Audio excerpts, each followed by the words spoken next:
আসসালামু আলাইকুম, সবাই কেমন আছেন? আজকের ব্লগটা হচ্ছে রিয়াদ টু আভা।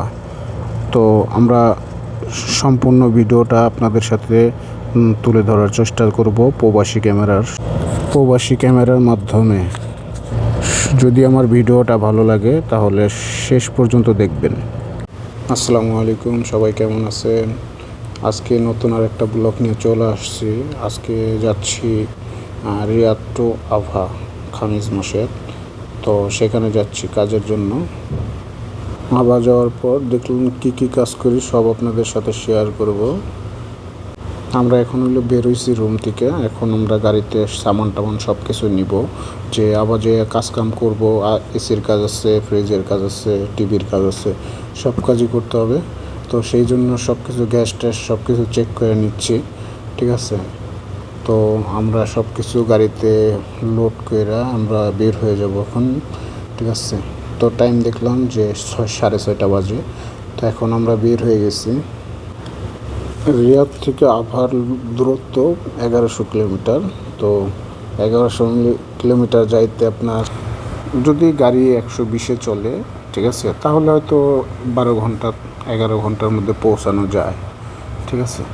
120-এ যদি গাড়ি চলে, তো সব সময় তো আর 120-এ চলে না।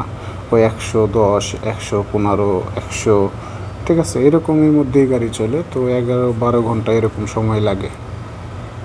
আর এই দেশে লং রোডে একটু বেশি ক্যামেরা থাকে, ঠিক আছে, একটু পরপর ক্যামেরা থাকে। তো সেই জন্য ড্রাইভারের একটু ভয় থাকে, ঠাস করে যদি একটা ক্যামেরা মেরে দেয় তাহলে 150 রিয়াল জরিমানা, ঠিক আছে। অটোমেটিক তার মোবাইলে চলে আসবে 12 ঘন্টা 24 ঘন্টার মধ্যে।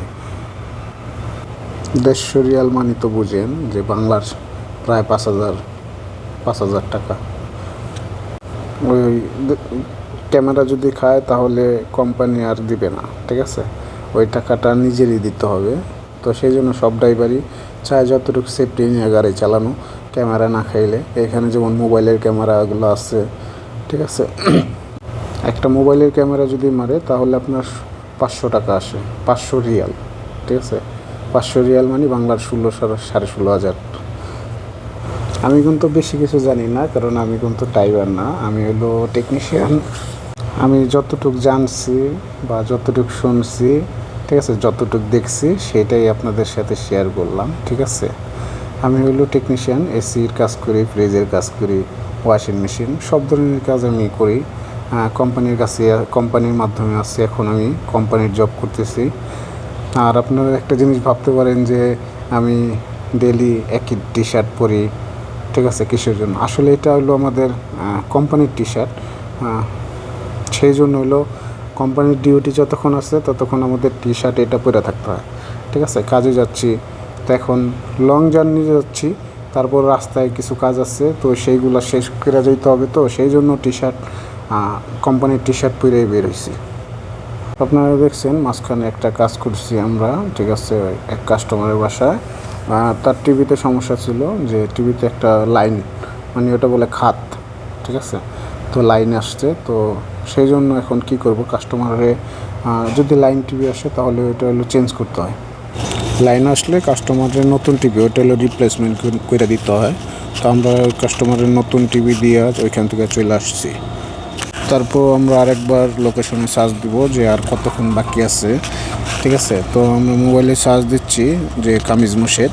তো সার্চ দিয়ে দেখলাম যে 2 ঘন্টা 45 মিনিটের মতন বাকি আছে, আরও যাইতে 2 ঘন্টা 45 মিনিট লাগবে আরও। এই যে আর একটা জিনিস দেখতেছেন যে পুরো বালির ঝড়, ঠিক আছে। মরুভূমিতে এই হলো সমস্যা, এই ভালো, এই বালি ঝড়, ঠিক আছে, অন্ধকার হয়ে যায়, কিছু দেখা যায় না। আমরা কিন্তু প্রায় কাছাকাছি চলে আসছি, ঠিক আছে। তো মাগরিবের আজান হয়ে গেছে। তো এখন আমরা একটু নামাজ পড়বো, পড়া তারপরে আবার বের হব এখান থেকে। কামিজ মসজিদ কিন্তু সবসময় আবহাওয়া মানে সবসময় ঠান্ডা। তো এখানে মৌসুমটা কিন্তু অনেক সুন্দর, আবহাওয়াটাও অনেক সুন্দর। তো দেখলাম সব কিছু খুব ভালো। অনেকক্ষণ কথাবার্তা বললাম আপনাদের সাথে, ঠিক আছে। আমরা কিন্তু অলরেডি কামিজ মসজিদ চলে আসছি। তো আমরা হোটেলের লোকেশন লাগাইছি, 11 মিনিটের লোকেশন দেখাচ্ছে। তো অলরেডি কিন্তু রাত 8টা 3 বাজে, ঠিক আছে। আমরা বের হয়েছিলাম সকাল 6:30, এখন রাত 8:30 8টা বাজে। তো অলরেডি কিন্তু আমরা চলে আসছি হোটেলের কাছাকাছি। তো আমরা কিন্তু এখন চলে যাচ্ছি হোটেলের সামনে। ওই যে সামনে যে বড় 10তলা বিল্ডিংটা, সেটাই হলো আমাদের হোটেল, ঠিক আছে। আর আমার ভিডিওটা যদি ভালো লাগে অবশ্যই লাইক করবেন, কমেন্ট করবেন, শেয়ার করবেন, সাবস্ক্রাইব করবেন। আর প্রবাসী ক্যামেরার সাথে যুক্ত থাকার জন্য আপনাদের ধন্যবাদ। আজকের ভিডিওটা আমরা এখানে শেষ করছি। ভালো থাকবেন। আসসালামু আলাইকুম।